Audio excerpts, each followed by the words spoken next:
9 नवंबर 2025 दोपहर करीब 2 बजे का वक्त था। बुंदेलखंड यूनिवर्सिटी गेट के बाहर सब कुछ नॉर्मल लग रहा था।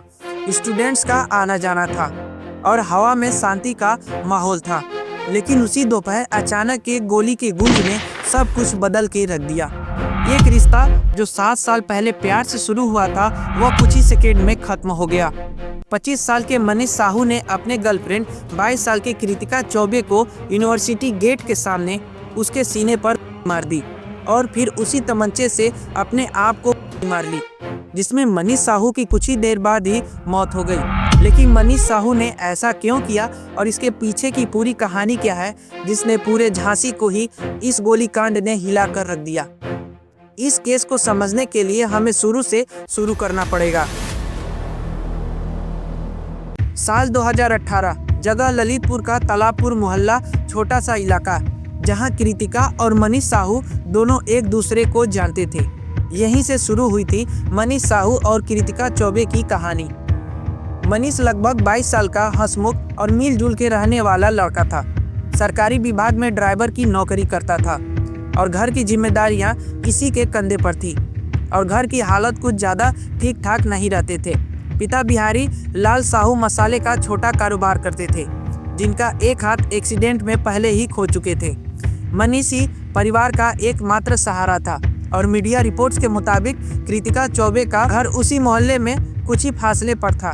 कृतिका चौबे पढ़ाई में तेज, समझदार और अपनी करियर के लिए काफ़ी टेंशन में रहा करती थी, इसीलिए ये MBA की पढ़ाई भी कर रही थी। सपना था किसी बड़े कंपनी में नौकरी करने का। दोनों की पहली मुलाकात कोई फिल्मी नहीं थी, बस रोज का आमने सामने, कभी गली में कभी कॉलेज जाते वक्त धीरे धीरे बातें बढ़ी और फिर दोस्ती प्यार में बदल गई। मनीष को कृतिका की हंसी बहुत ही पसंद थी और कृतिका को मनीष की सादगी, और दोनों घंटे बात करते थे और अपने लाइफ के लिए आगे का प्लान भी बनाते थे और कसमें खाते थे कि साथ जिएंगे और साथ मरेंगे। कृतिका जब कॉलेज की पढ़ाई में व्यस्त रहती तो मनीष उसे हमेशा मोटिवेट करता था, तू बस पढ़, बाकी मैं सब संभाल लूँगा। कृतिका ने भी उसके सपने पर भरोसा किया था, लेकिन वक्त के हालात बदलने लगे थे। मनीष के परिवार को दोनों के रिश्ते की भनक लग चुका था और मनीष के घर में झगड़ा होना शुरू हो गया था।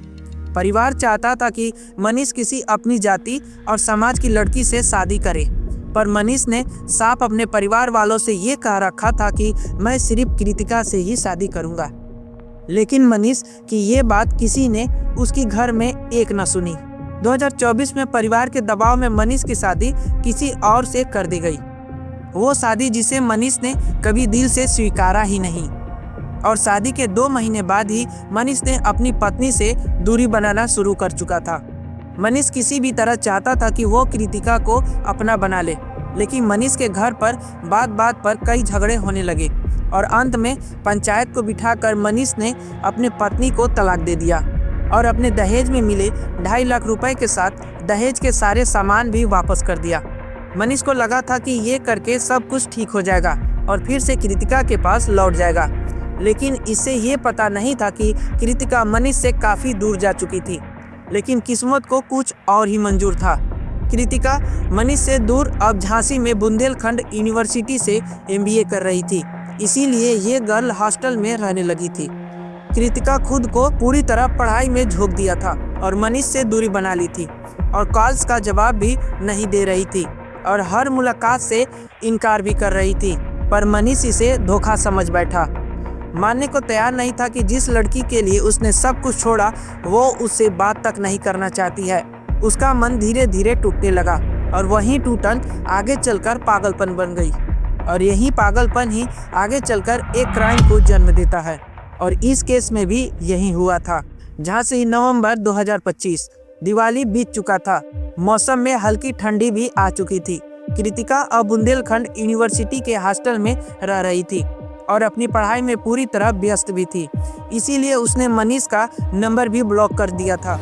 लेकिन दूसरी ओर मनीष के भीतर एक अलग ही जंग चल रही थी।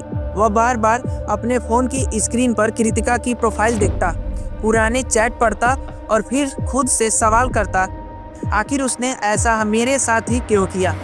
कई बार वो हॉस्टल के बाहर तक चला जाता बस एक झलक देखने के लिए कि वह 2 दिन पहले यानी कि 7 नवंबर को उसने हॉस्टल में भी घुसने की कोशिश भी की थी, लेकिन सिक्योरिटी ने उसे रोक दिया था। वो अपने दोस्तों से कहता, अगर वो मेरी नहीं हो सकी तो मैं उसे किसी और का होने नहीं दूंगा। दोस्तों ने ये समझाने की बहुत कोशिश की लेकिन मनीष का जहन अब प्यार नहीं जुनून से भर चुका था। 8 नवंबर की रात मनीष देर तक जागता रहा। उसने अपने फ़ोन में पुराने वीडियो एडिट किए और कृतिका के साथ बिताए लम्हों को जोड़कर एक रील बनाई। रील में वही दोनों थे, कभी हंसते हुए, कभी एक दूसरे की ओर देखते हुए, और बैकग्राउंड में एक दर्द भरा सॉन्ग था। और उस 44 सेकेंड के वीडियो के कैप्शन में लिखा हुआ था, 7 साल पूरे हो चुके हैं, अगर सच्चा प्यार करो तो निभाओ, धोखा मत दो। और यह 44 सेकेंड की रील 9 नवंबर की दोपहर करीब 12 बजे कृतिका की फेसबुक आईडी पे पोस्ट की गई। लेकिन अब तक यह साफ नहीं हुआ है कि इसे कृतिका ने ही पोस्ट किया है या फिर मनीष ने। लेकिन इसे 2 घंटे बाद ही वो दिन आया जिसने सब कुछ खत्म कर दिया। 9 नवंबर की सुबह मनीष ने कृतिका को फ़ोन किया, कहा एक बार मिल लो, बस आखिरी बार, फिर कभी परेशान नहीं करूँगा। कृतिका ने बहुत सोचा और फिर हामी भर दी। मनीष के मन में उम्मीद की एक किरण जली और फिर इस उम्मीद में कि शायद अब सब कुछ ठीक हो जाएगा। दोपहर करीब 1 बजे दोनों झांसी के पास के एक हवाना रेस्टोरेंट में मिले। मनीष ने उसे पसंदीदा खाना ऑर्डर कराया। उसे मुस्कुराने की कोशिश की लेकिन माहौल भारी हो चुका था। कुछ देर बाद दोनों के बीच में फिर वही पुराने बातें छिड़ गई। गलतफहमियां, गुस्सा और पुराने बातें दोहराते हुए कृतिका ने कहा, अब ये सब खत्म करो मनीष, मुझे मेरी जिंदगी जीने दो। मनीष चुपचाप रहा लेकिन उसकी आंखें सब कुछ कह रही थी। रेस्टोरेंट में दोनों की प्लेटें अधूरी ही रह गईं। कुछ मिनट बाद वो दोनों यूनिवर्सिटी गेट की ओर चले गए। कृतिका ने हॉस्टल लौटने का इशारा भी किया और वो एक समय आया जिसने सब कुछ बदल के रख दिया। मनीष ने आवाज़ लगाई, रुको, तुम्हारा सामान देना है। और कृतिका जैसे ही मुड़ी उसने बैग से तमंचा निकाला, चला दी। गोली कृतिका के सीने में लगी, वो चीख के जमीन पर गिर पड़ी और उसी पल मनीष ने दूसरी गोली खुद की कनपट्टी, जिससे दोनों वहीं पर गिर गए। भीड़ जुटी और चीख पुकार मच गई और मौके पर पुलिस और एम्बुलेंस पहुंची, लेकिन तब तक मनीष हमेशा के लिए खामोश हो चुका था। कृतिका को तुरंत मेडिकल कॉलेज ले जाया गया। पुलिस को मौके से एक तमंचा और एक बैग मिला, जिसे पुलिस ने प्यार का मामला बताया। दूसरी ओर जब मनीष की मौत की खबर ललितपुर पहुंची, तब उसके घर में मातम सा छा गया और मनीष के पिता ने पुलिस को ये कहा कि हमने बहुत ही मनीष को समझाया था, पर वो उस लड़की के प्यार में पागल हो गया था। अब हमारे पास कुछ भी नहीं बचा है। मीडिया रिपोर्ट के मुताबिक मनीष के दोस्त बताते हैं कि उसने दिवाली से पहले खरीद लिया था और कई दिनों से वो झांसी के हॉस्टल के आसपास मंडरा रहा था। उधर सोशल मीडिया पर उस फेसबुक रील ने एक मोड़ बना दिया है। ये रील ने कृतिका की आईडी से पोस्ट हुई थी और 7 साल पूरे हुए, अगर सच्चा प्यार करो तो निभाओ, धोखा मत दो। पुलिस अब यह बात पता लगाने में जुटी हुई है कि रील कृतिका ने पोस्ट की थी या फिर मनीष ने। पुलिस जांच में सामने आया कि इस घटना से पहले मनीष ने कृतिका को कई बार फोन किया था, लेकिन उसने कॉल ही रिसीव नहीं किया। लेकिन कृतिका को आखिरी कॉल दोपहर 12:47 पर हुआ था और यही ठीक 1.5 घंटे के बाद यूनिवर्सिटी गेट पर वो गोली चली, जिसने सब कुछ खत्म करके रख दिया। हॉस्पिटल में अब कृतिका का हालत ठीक है, लेकिन रीढ़ की हड्डी में फंसी हुई गोली के कारण उसका निचला हिस्सा काम नहीं कर रहा है और देर रात उसे भोपाल एम्स में रेफर कर दिया गया है। मामला फिलहाल जांच में है। पुलिस ने इस घटना को क्राइम ऑफ पैशन मान रही है, यानी ऐसे अपराध जिसमें प्यार और धोखे की भावनाएं होती हैं, इंसान को अंधा भी बना देती हैं। जैसे ही ये खबर सोशल मीडिया पर फैली और पूरे बुंदेलखंड में सनसनी मच गई और फेसबुक, इंस्टाग्राम, ट्विटर पर #झांसी शूट आउट और #लव या ऑब्सेशन ट्रेंड करने लगे। लोगों ने उस रील पर कमेंट करने लगे, प्यार था या जुनून, कोई नहीं समझ पाते कि ना का मतलब ना होता है। धोखे से ज़्यादा खतरनाक होता है अंधा विश्वास। कुछ लोग कृतिका के लिए दुआई मांग रहे थे, तो कुछ लोग मनीष की तस्वीर शेयर कर लिख रहे थे वो बस प्यार चाहता था।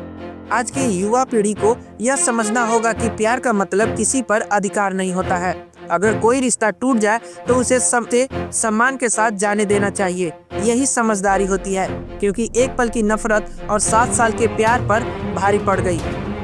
ये कहानी सिर्फ मनीष और कृतिका की नहीं, बल्कि उस हर लड़के लड़की की है जो प्यार में अपनी सोच को खो बैठते हैं। ऐसे ही हमने एक प्यार पर एक और भी वीडियो बनाई है, जो आई बटन पर क्लिक करके आप देख सकते हो कि कैसे एक रूबी ने अपने ही प्यार को पाने के लिए अपने ही पति को मारकर किचन में दिया है। जो प्यार और विश्वास से भरोसा उठता जा रहा है। प्यार खूबसूरत है, लेकिन जब प्यार और अधिकार जुनून बन जाए तो वही प्यार विनाशक बन जाता है। झांसी की ये घटना हमें यही सिखाती है कि रिश्ते अगर टूट भी जाए तो इंसानियत कभी नहीं टूटनी चाहिए, क्योंकि हमारे भरोसे से भी हमारे माँ बाप, भाई बहन बैठे हुए हैं। क्या हमारे माँ बाप के 20 साल के प्यार के आगे 7 साल का प्यार हावी हो सकता है?